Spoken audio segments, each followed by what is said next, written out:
legislators joining us for the reception. So we appreciate you being number one, and we thank you for being here today. So many of you, as we said, have been involved in WEDA. Many of you are new. And just to make sure we're all on the same page, as Suzanne always says, level set. Our mission is to be, we are the state's only professional association that's laser focused on the development of the economy and employment opportunities in our state, of which all of you fit underneath that tent. And I want you to give a big round of applause to yourself for being part of that tent. You'll see through all of our different programs to retaining, expanding, and recruiting jobs and investments across all of Washington. We're working very hard to partner with leaders across the state to help policymakers and others understand the importance of economic development to sustaining and growing strong communities through inclusive economic development. I'm going to say a little bit more about WEDA, but that'll be coming up later. You get a little too much of me for just a little bit and then you get rid of me. But it's my great honor to introduce a longtime friend. Maybe we've been friends in this sphere of economic development longer than some of you have been born. My counterpart in crime at Tacoma. They get us mixed up. Actually, Gary Westcott on my team, our deputy, thought he was applying for a job with Mr. Bruce Kendall, and he was actually applying with me. I'm not sure who got the better deal, but it's with pleasure that I introduce Bruce Kendall. He's the president and CEO of the Economic Development Board, we call it EDB, of Tacoma Pierce County.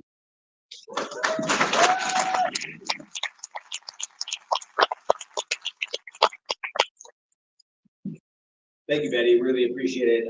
Let me add my welcome to WEDA's Winter Conference. It's a great turnout. Many of you have been with us for a long time. So others of you are new, as mentioned earlier, and it's that's the way we grow the organization. So we really, really appreciate it. The other thing we do is we pivot.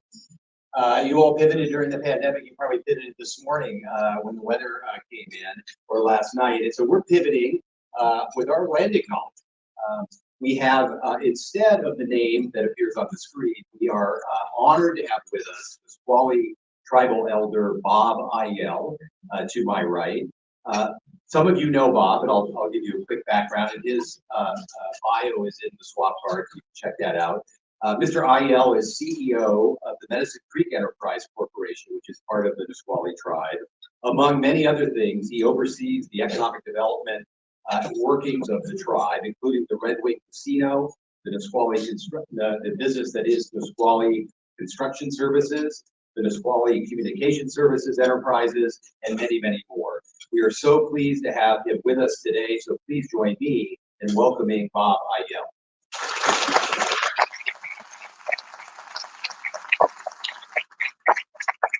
Surprise!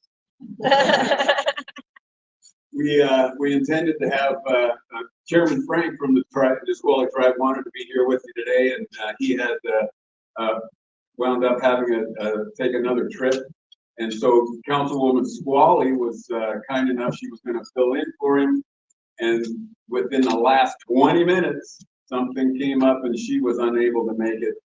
So I am certain they are both out somewhere in the community doing good deeds. And so you're stuck with me today. But that being said, we're already adapting to a transforming world, right? So we're getting a great start on that. My name is Bob Ayel. I am a Nisqually tribal elder. I know I don't look old enough to be an elder, but and I just want to thank you for having me here today. Luckily, I always travel with my statement, so I'm ready to go here. So anyway, thanks for having me here today, and thanks for your desire to acknowledge that today's event is being held on the traditional lands once occupied by the Coast Salish people, specifically in Thurston County, the Squaxin Island tribe, the Confederated Tribes of the Chehalis Reservation, and the Nisqually Indian tribe.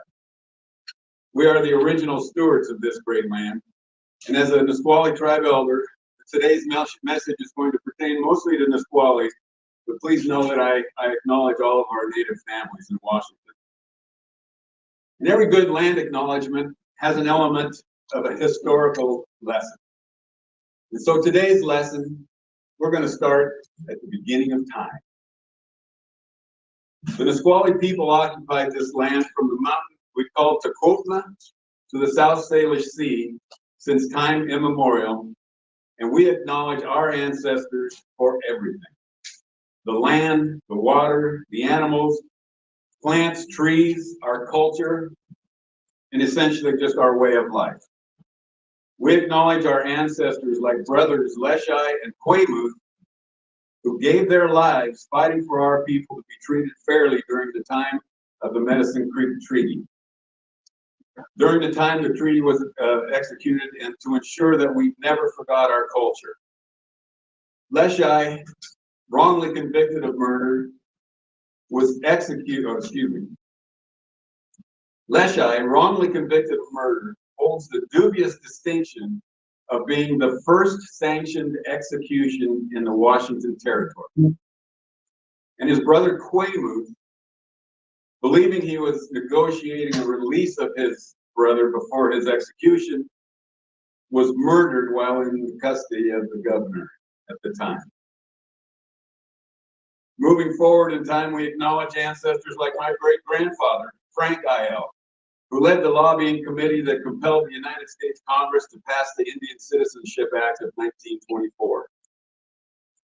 We acknowledge our elders like the Fishers of the 1960s, who dared engage in civil disobedience protests by exercising their treaty rights and putting their own lives at risk to protect native fishing rights that were established in the 1854 Medicine Creek Treaty.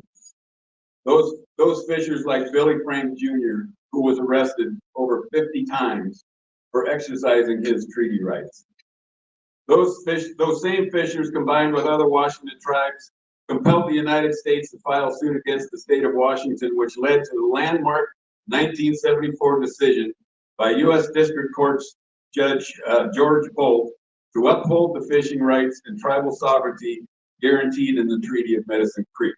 You may have heard that we just celebrated the 50th anniversary of that decision, a huge milestone for Natives, not just here in this area, but across the country, because it upheld not only our fishing rights, but it acknowledged our sovereignty, our right to self-govern, and be good members of the community.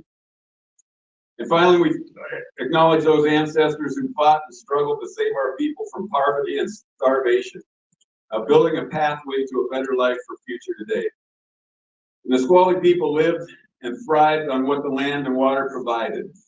Salmon, of course, was our mainstay, and it said that the salmon were so thick in the river at times you could walk across their backs and not get your feet wet.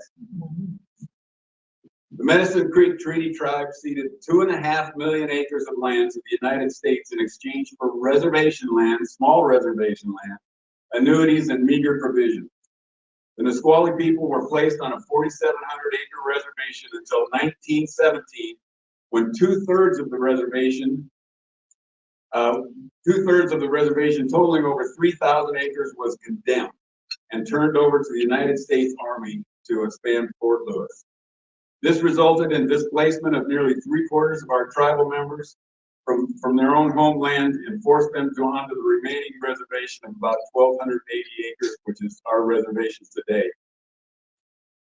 Today, the only way we can expand, we can get larger, is through acquisition.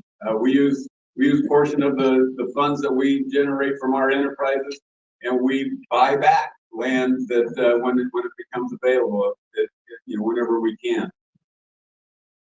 And this land continues to be the home of tribal people who remain stewards of the land, along with being vital contributors to the community and local and state economy. Being good neighbors and working to ensure all have equal opportunity to express and protect each other's culture and way of life, as long as it protects this great land.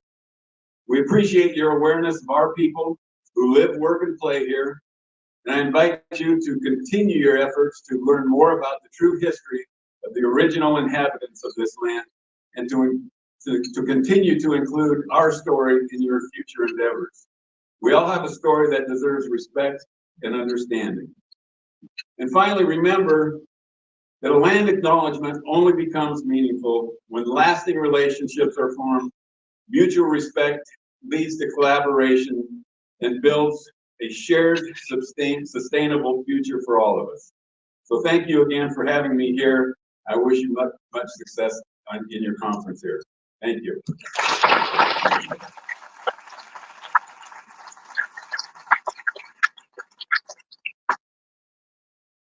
Thank you, Councilmember Ayala. I also wanted to give a shout out to the Nisqually tribe, since with Pierce County, we share on the Nisqually tribe with Thurston County, and you've partnered with in many different areas, but including broadband, extending broadband. So thank you for that. We appreciate everything that you're doing to be good community leaders in economic development with us.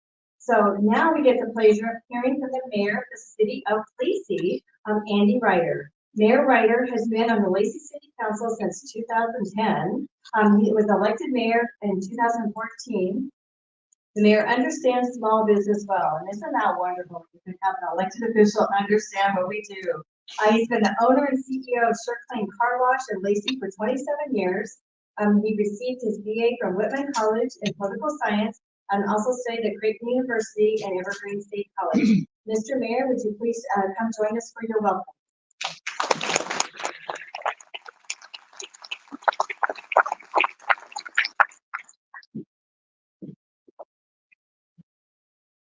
Well, good afternoon, everyone, and welcome to Lacey. We're excited to host this event and learn more about the economic development initiatives and programs going on in our rapidly transforming world. Today, I'd like to focus on 4 areas that highlight the Lacey way. And because I'm going to brag a little bit, the microphone in front of a politician is what you get. The first area I'd like to talk about is, of course, economic development. Lacey continues to focus on supporting and growing our local businesses, strengthening the economic foundation of our community, and facilitating investment, reinvestment in industrial, residential, commercial projects. We want to be collaborators that help businesses thrive by offering programs and services that improve adaptability, allowing them to quickly respond to changing business environments. As a city, we foster a culture of problem solving, predictability, consistency, and responsiveness, maintain high standards while working in partnership across the counter to achieve our community vision. Well, this doesn't happen by accident. As a mayor, I believe my job, among many, is to be the chief economic development cheerleader in Lacey. Every new business receives a letter signed by me personally, welcoming and thanking them for investing in our community, along with a list of resources to make sure they get started on the right foot.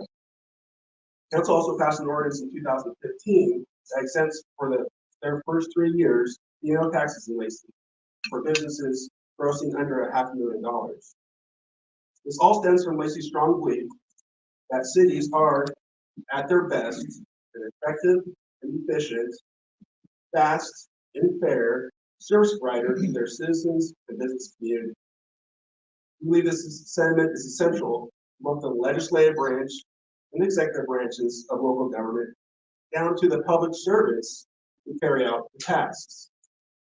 The results show our commitment to this philosophy.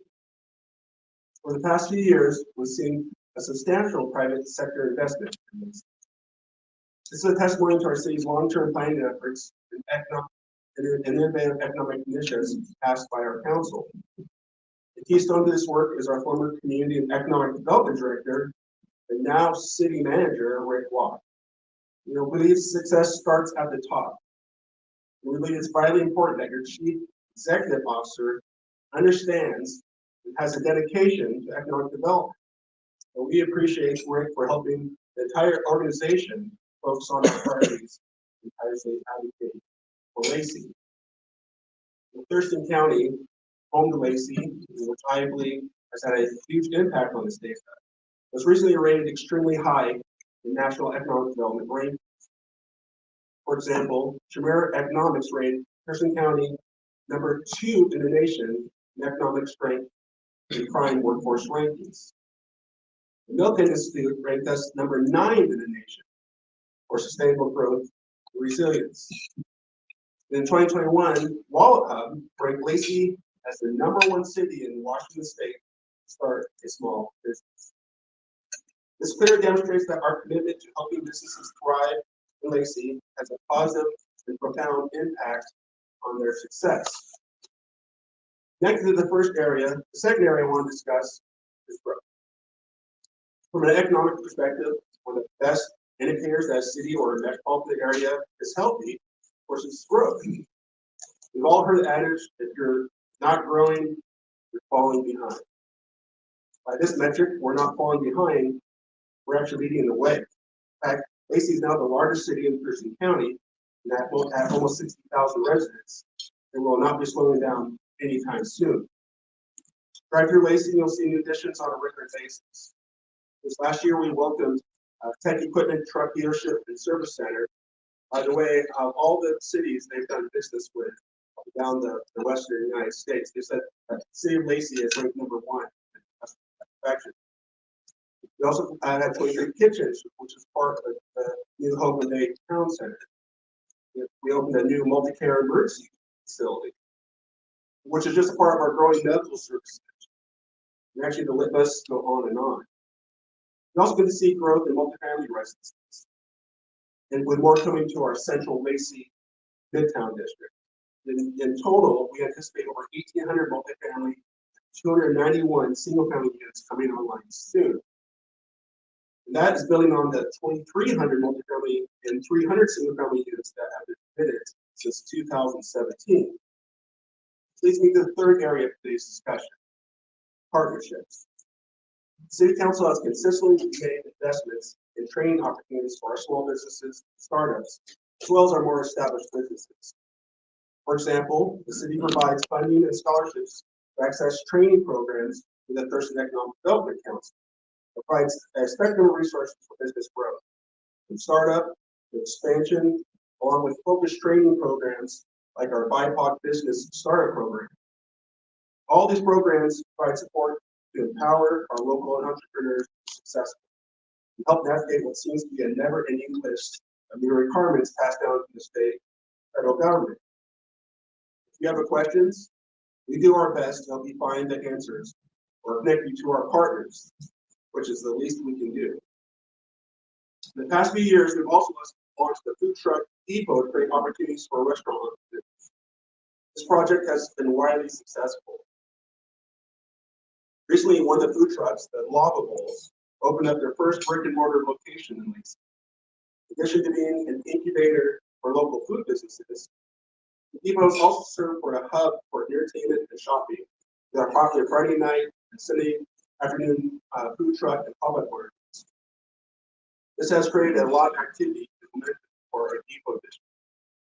Another major initiative in our Midtown district is the Lacey Makerspace. This amazing asset is a phenomenal creative space that continues to grow year in and year out. This could not happen without the strong partnership, common vision between St. Martin's University, Thurston Economic Development Council, and the City of Lacey, among many other partnerships that help along the way.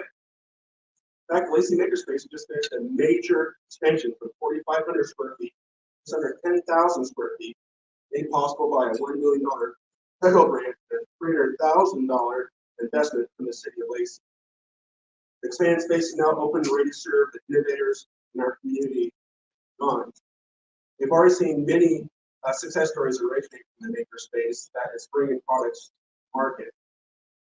One of Lacey's most important partnerships about have one of the biggest impacts in our region, probably going back to when Tumwater was brewing beer. Lacey is very excited that this past year the Nisqually Indian Tribe announced their development of the Quaalude Village and Quaalude Resorts.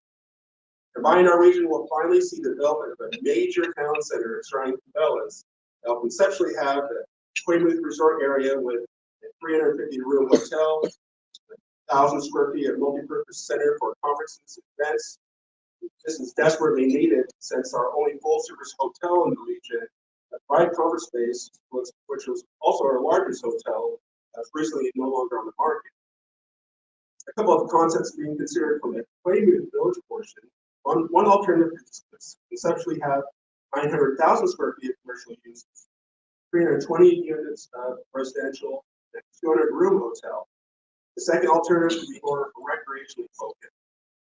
The city has collaborated for years with this quality leadership, starting back in 2014, when one of my first acts as mayor, we signed an official accord between the tribe and the city of Lacey. This accord focused on several mutual interests, but specifically identified economic development. Based on this collaboration, we're very happy to see the endeavor of this magnitude start to come to fruition. By working and supporting our longest neighbor, we're proud that tribe was also able to sign a sales tax compact with the state, recognizing Lacey's ability to continue to collect our portion of the sales tax transactions that are not between tribal members. This was honestly critically important so the city can continue to provide the same outstanding services surrounding this amazing project that we do for the rest of our community. While they are still a few years out, these projects are anticipated to create 4,000 short-term construction and over 2,000 permanent jobs. It's no exaggeration when I say these projects will be game changers for Lacey and the Squally tribe and our entire region. The fourth area that highlights the Lacey way is infrastructure and future planning. This year, we've had over $100 million in road, facility, utility infrastructure projects on the books that will help support, facilitate private investment in our community. We're building a new state-of-the-art police station and regional training facility to help serve our rapidly growing population. Also, will enhance one of the main economic drivers in the South Sound, the regional athletic complex, by adding an upgraded and expanded parking lot. We're also beginning to work on developing the phase 3 of the regional athletic complex to expand the offering of athletic fields and events, bringing more people to Thurston County and our local businesses. That could potentially include a baseball stadium or an indoor facility. We also consistently maintain our streets and sidewalks, which has made it possible thanks to our additional help for our voters who chose to fund our transportation benefit district with a 0.2% sales tax in 2016. In 2017 to 2023, the city has invested over 20 million of these funds that has allowed us to leverage millions more, which has led to a 96.4% of our streets rated in good or very good condition.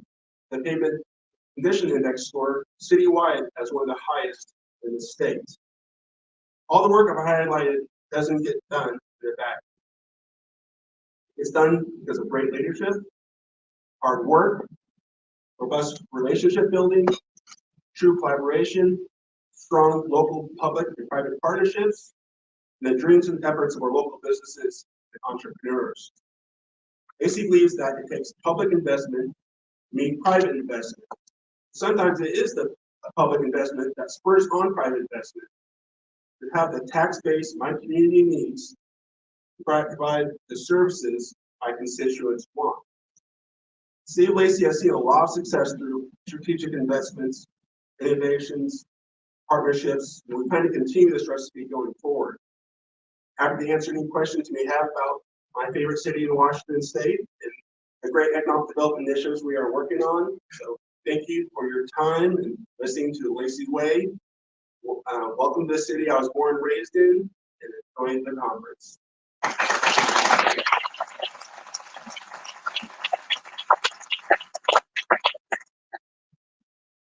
Thank you, Mr. Mayor. Wow, makes you not want to leave Lacey. Makes you want to take you home to our community to make sure everyone at the top down, and you can see why you've been elected to office for a long time. So keep up the great work, and we know you partner with our good pal Michael Cade. So thank you for all of that too. So now we're going to kind of move. So you heard a lot of cool things about Lacey. Now I'm going to tell you some cool things about WEDA, just in case you don't know some of those pieces. But WEDA has actually been around for 30 years. And I kind of say we got to, you always say we're so successful, and sometimes we look at our economic development successes and you think it's just overnight, but that overnight didn't happen. It has grown over time and with many of the leaders in the room. And as Cheryl mentioned, during the pandemic, we all learned to maybe do things differently, to partner together, and really through WEDA and a lot of our other partners, we were able to establish a network to help our communities prosper during the pandemic as best we could prosper. And while we're continuing to always pivot, economic development has been at our forefront, and really that the partnership that we connected together during the pandemic has really stayed strong, whether you see us through TA Tuesdays or a lot of other programs. And I think that's the way that we get the word out to our legislators and really put WEDA on the map. Other things that make it really important is we have a lot of dedicated leaders. And if I can have everyone that's on the board, please stand up for recognition so you can see who our board of directors are. Don't be shy.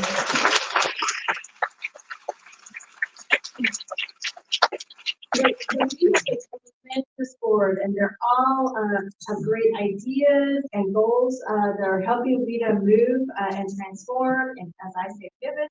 And we just hope you can connect with them. If you see ideas and concepts, please funnel them into us, because that's how you stay healthy and that's how you grow. We also have some past board members with us, and if any of you are here, please stand up so we can appreciate you for your recognition. Hey, now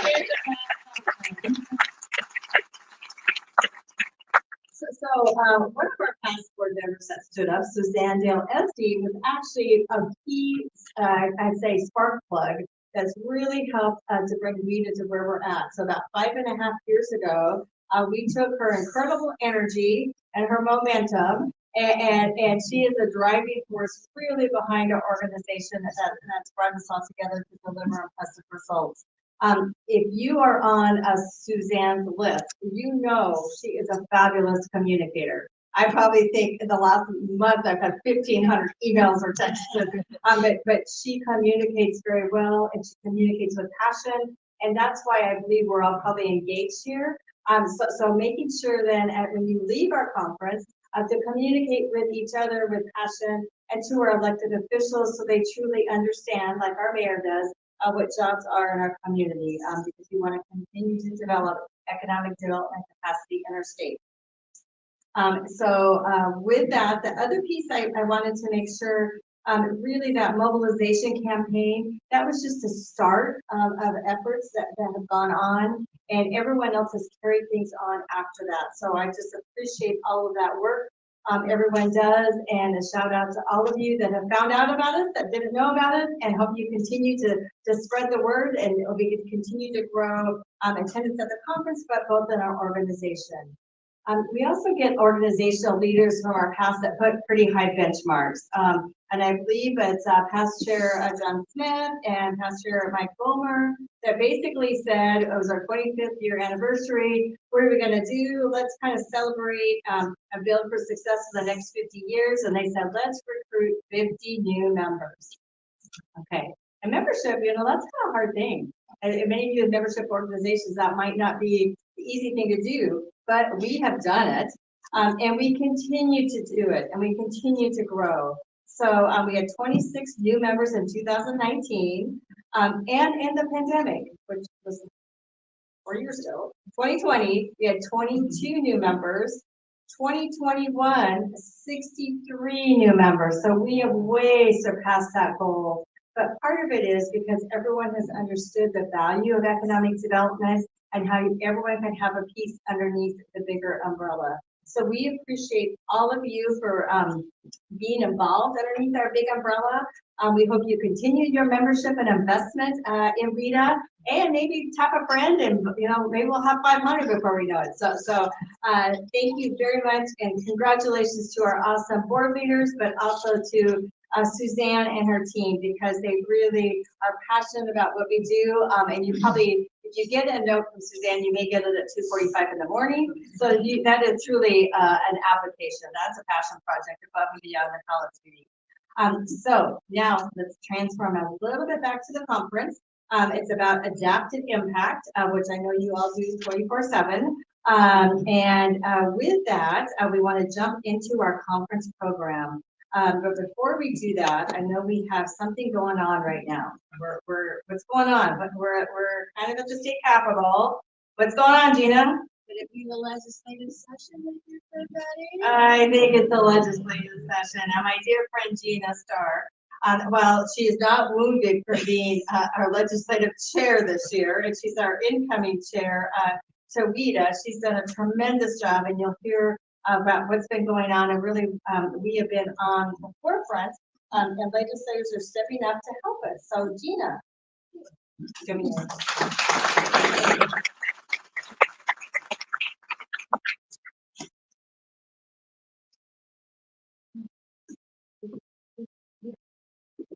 I think I got it until I don't, right? Isn't that usually how it goes? Oh my goodness. Well, good afternoon, everyone. How are you? Good. All right.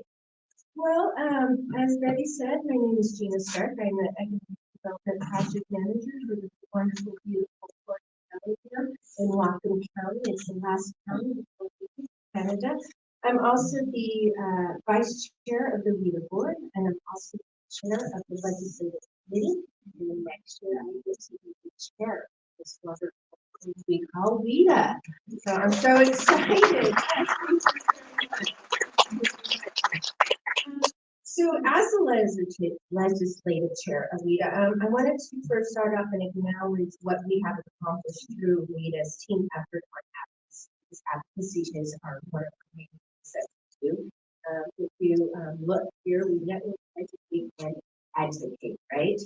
And as legislative chair for WEDA, I wanted to start off acknowledging what we have accomplished through WEDA's team effort on advocacy, which is our highest priority. We have had 5 very, very strong legislative sessions in a row, and we are working right now to have our 6th very strong legislative session. Together, we have had a few recent strong legislative sessions.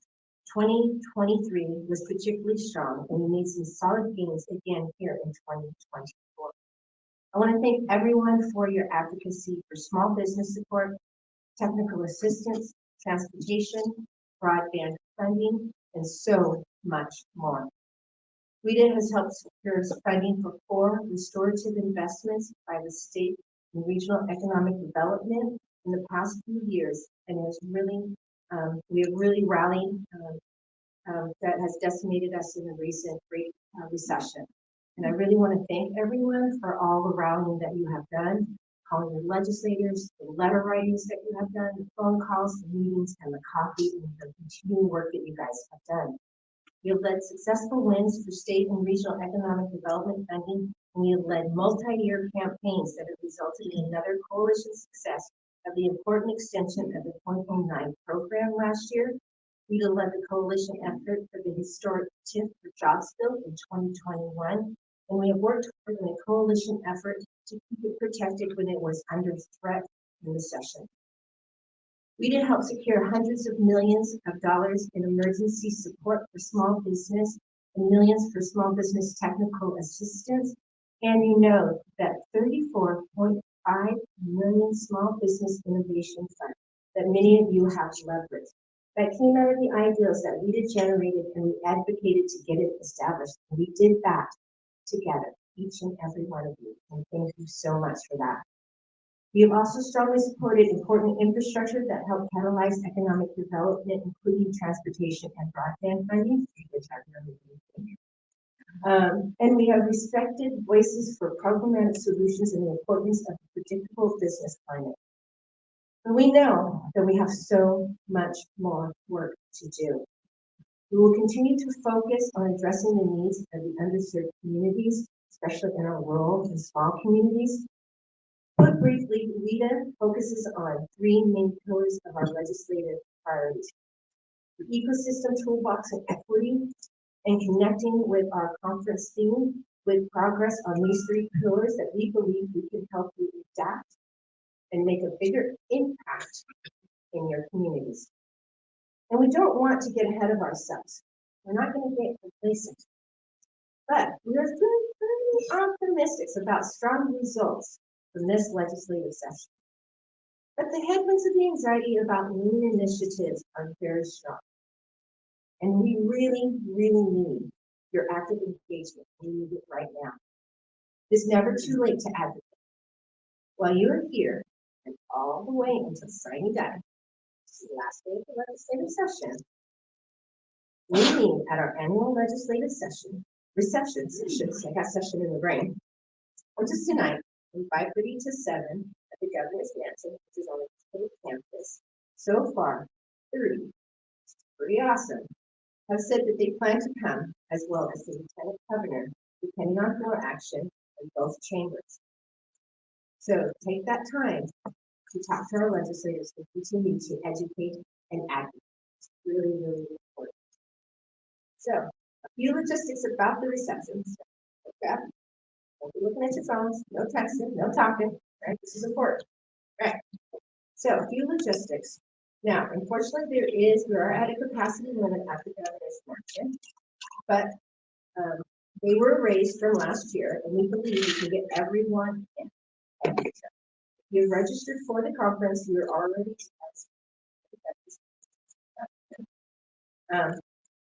but if you can't stay for the reception, please let the meeting staff know by telling them after we get information right away, so we can make sure that everyone who wants to attend can attend.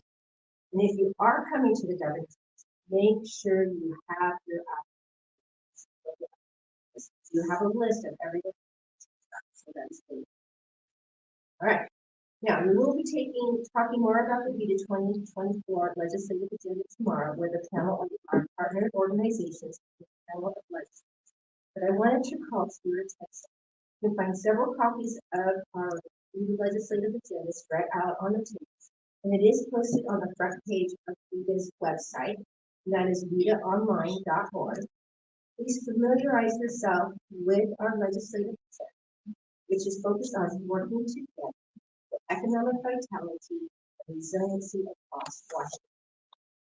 If you have any questions about where we are on items in the legislative agenda, please feel free to ask me, Betty, or lobbyist Jim Justin, or Sherry Nelson, who will be joining us at the session.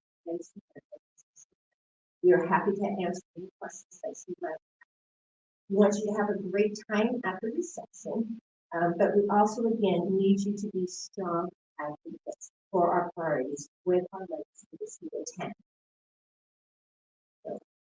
So ask me, Betty, Sherry, Jim, or Suzanne. We wanted to make sure those of you who are engaged in our legislative committee, we consistently have a lot of folks who attend that. So I really want to thank all of you who participate.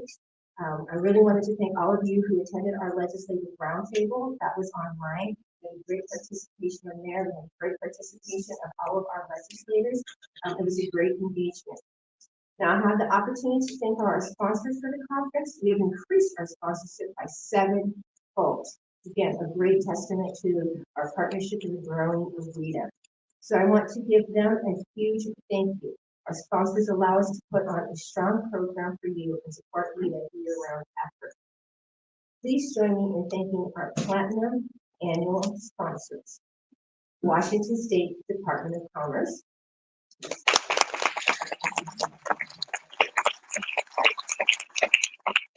our gold annual sponsors: Pearson Economic Development Council, Pierce County, Impact Washington, Greater Spokane Incorporated, the Port of Seattle, King County, and Economic Development Board for Tacoma Pierce County.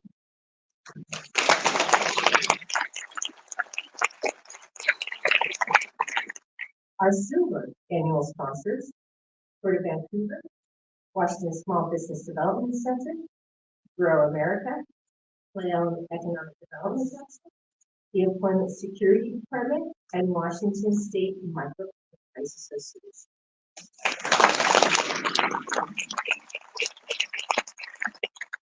Our bronze annual sponsor: Washington Minority Business Development Agency Business Center, Economic Alliance Snohomish County, Columbia River Economic Development Council, Yakima County Economic Development Association, and Kitsap Economic Development Partners.